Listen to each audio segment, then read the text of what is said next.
আরজি করের ঘটনায় এখনো সিবিআই কোনো পদক্ষেপ নেয়নি, দোষীদের এখনো ধরতে পারেনি। তাই তারই পরিপ্রেক্ষিতে তৃণমূল ছাত্র পরিষদের উদ্যোগে মুখ্যমন্ত্রীর নির্দেশে বিভিন্ন কলেজে অবস্থান বিক্ষোভ করার নির্দেশ দিয়েছিলেন। তারই পরিপ্রেক্ষিতে বামুনগোলা ব্লকের পাকুয়াহাট ডিগ্রি কলেজে অবস্থান বিক্ষোভ ও র্যালি বের করা হয়। তৃণমূল ছাত্র পরিষদের উদ্যোগে এদিন পাকুয়াহাট ডিগ্রি কলেজ থেকে তৃণমূল ছাত্র পরিষদের একটি প্রতিবাদ মিছিল বের করা হয়। এই মিছিল করা পাক পরিক্রমা করে পুনরায় পাকুয়াহাট ডিগ্রি কলেজের সামনে এসে অবস্থান বিক্ষোভ কর্মসূচি পালন করে।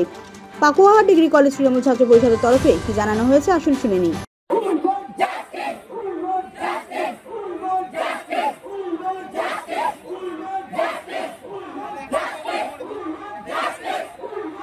আরজি করে যে দুর্ঘটনা ঘটেছিল আমরা দেখেছিলাম, দুর্ঘটনা বলা আমাদেরই ভুল হবে, কারণ এটা মর্মান্তিক ঘটনা। দোষীদের শাস্তির জন্য আমাদের মাননীয় মুখ্যমন্ত্রী তৎক্ষণাৎ পদক্ষেপ গ্রহণ করেছে। 12 ঘন্টার মধ্যে একজনকে অ্যারেস্টও করেছে। বিগত দিনে আমরা দেখেছি যে মুখ্যমন্ত্রী পথে নেমেছিল, পথে নেওয়ার ফলেও কিন্তু সিবিআই এর কিন্তু পুরো এখনও পর্যন্ত দোষীদের কোনো তো ব্যবস্থা করছেই না। উপরন্তু আজ এতদিন হয়ে গেল সিবিআই কিন্তু দোষীদের জন্য আজ পর্যন্ত কাউকে অ্যারেস্ট করতে পারেনি, এবং এই কেসে কারা কারা যুক্ত আছে এটা এখনও পর্যন্ত পাওয়া যায়নি। আমাদের আজকের যে মিছিল এবং অবস্থান বিক্ষোভ ছিল, আমাদের দাবি ছিল যে সিবিআই কেন দেরি করছে কেসটাকে, এবং বিরোধী রাম বাম শ্যাম সকলেই দেখছি এটাকে নিয়ে রাজনীতির খেলা চলছে। আমাদের দাবি রাজনীতি নয়, আমরা চাই দোষীদের ফাঁসি। তোরা যে যা বলিস ভাই, আমাদের একটাই দাবি, আমরা শুধু দোষীদের ফাঁসি চাই। আমরা এই যুক্তিকে কাজে লাগিয়ে এবং এই উক্তিটাকে নিয়েই আমরা রাস্তায় আজকে পথে নেমেছিলাম যে আমরা দোষীদের ফাঁসি চাই, রাজনীতি চাই না।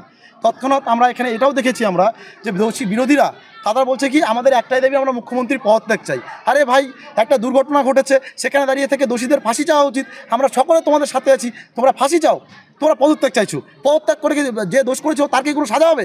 যে দোষী তার সাজা চাই আমরা। এটাই ছিল আমাদের দাবি। এই নিয়ে গোটা পাকুয়া পরিক্রমা করেছি। আজকে আমরা কলেজ গেটে আমরা অবস্থানে বসেছি। মাননীয় মুখ্যমন্ত্রী আমাদেরকে নির্দেশ দিয়েছিল যে 30 তারিখে প্রত্যেকটি কলেজ গেটে এরকম ধর্না হবে। মাননীয় মুখ্যমন্ত্রীর নির্দেশে আমরা আছি।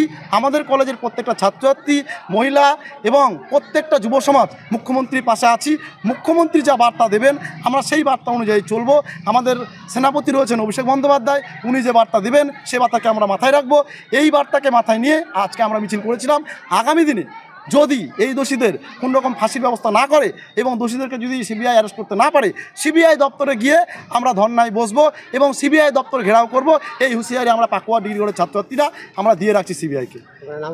আমার নাম টোটন দাস, আমি বামুঙ্গা ব্লক তৃণমূল ছাত্র পরিষদের সভাপতি। আজকের যে মিছিল হয়েছে পুরোপুরি পাকুয়া ডিগ্রি কলেজ তৃণমূল ছাত্র পরিষদের ইউনিটের পক্ষ থেকে আয়োজন করা হয়েছিল।